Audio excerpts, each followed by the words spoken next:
Hey followers, Kyle here. Tonight we're going to go over the removal of the front bumper of my EG Civic hatch and hopefully looking into what's involved with installing some EG6 spotlights that I picked up down in Napier, the Hawke's Bay of New Zealand, which is about 3 hours south of me. I got those last weekend, so for those of you who don't know what EG6 spotlights look like, this is essentially what you're looking at here. So got the yellow lens in this case. I'm not too sure if they're all yellow or some are clear, I don't actually know. And they've got these little covers here. Now these ones have been painted by someone in the past with a black kind of paint. I'll have a look at removing that if I can.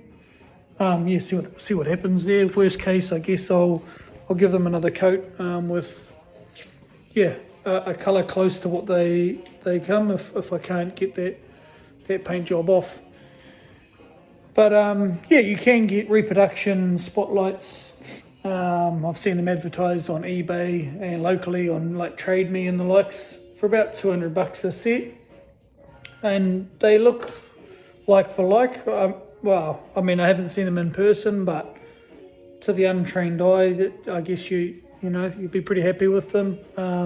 They do look a little bit shinier than the original ones, and I think you can get them in with the clear lens or the yellow lens. So those options are there if you can't find yourself a genuine set. But I was fortunate to find these on good old Facebook Marketplace. So I actually bought a bumper solely for the purpose of those lights. It came with a little factory lip there too. Not too sure that I'll actually use that, but we'll have a look at that one day.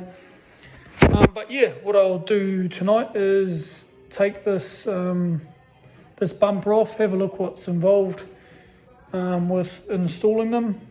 Funnily enough, although these cars here, well, that's not a good example because I've already hacked in here, but on this side, although they don't come out factory with the provision for a spotlight, you have to remove all of this. What they do have is the little screw hole provisions on the inside that the spotlights would actually mount to. So good old Honda's thinking and all their wisdom when they built these cars, they didn't change too much, so that I guess can add those sorts of things to whatever model it was, whether it went left at the EG6 line or straight ahead at EG4 like this case. So yeah, you either get the upgrades with the niceties, the good lips and motors and spotlights and interior, or you get none of the above and you end up with what I've got and then trying to make it nicer over time. But that's where I'm at anyhow. Yeah, so stay tuned. I'm going to put on a time lapse of the process, and hopefully you can learn a thing or two as to what's involved if you haven't removed a bumper before off your Civic, or maybe you're considering doing something similar. So I mean, there's obviously many other options you could do. I mean, people just leave them.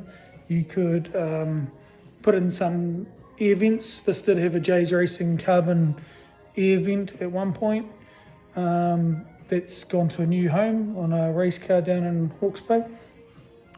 But yeah, I just wanted to go for that kind of OEM plus sort of look, and I quite like the look of those spotlights, especially on a darker coloured car. So yeah, well, stay tuned and feel free to follow along further on the episodes I'm going to be putting up with this build. Cheers.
Well, there was a little bit of mucking around there just to cut out a bit more than I initially thought, but there's an example of one in, so yeah, looks pretty good in my opinion.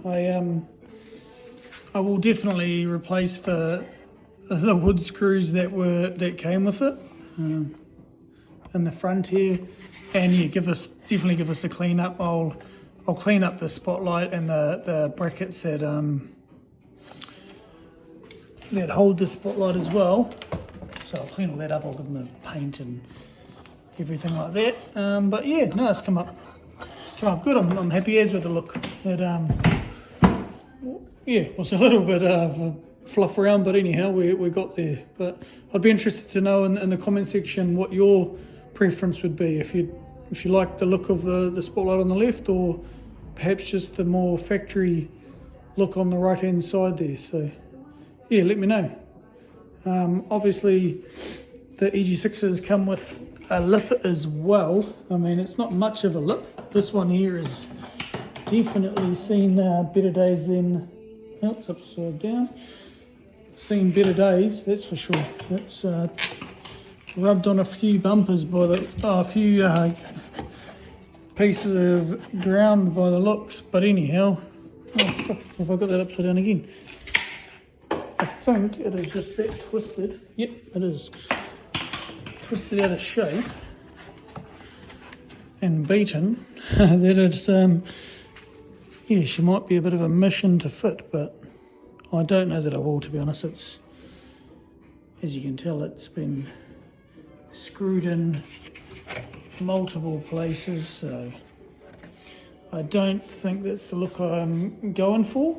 So, albeit a genuine one-off an EG6 SIR, probably not the one that I'm going to put on there. So we'll leave it like that for now. I'll clean it up nicely, obviously do the other side, and I'd also be interested to know what your thoughts are, whether or not keeping the housing in a darker finish, or you often see them in a lighter silver. I'll have a look online and see what kind of how they come out from factory, the colour, and sort of yeah, see what's what there. But otherwise, I'll be cleaning this bumper up a little bit. Probably won't get too carried away. It does have some clear coat peeler on this top edge here, but we'll see. I mean, if I get a lip one day, I might look at just getting the whole bumper resprayed just so it's all nice. Yeah, and the front of the car's paint is actually pretty good. It could do with a bit of a clean and a buff, and painting the mirrors. But yeah, as I've mentioned in previous, the roof and the rear quarters are no good. So got a plan for that, but you'll just have to stay tuned to see what I get up to with that one. But yeah, thanks for watching, guys. Appreciate it. And yeah, as mentioned earlier, I'd like to know your feedback on what you prefer, and perhaps what colours you would do, if any, or if you don't like it at all. Happy to hear about that too, and as of why. But cheers, guys. I'll catch you when I'm looking at you.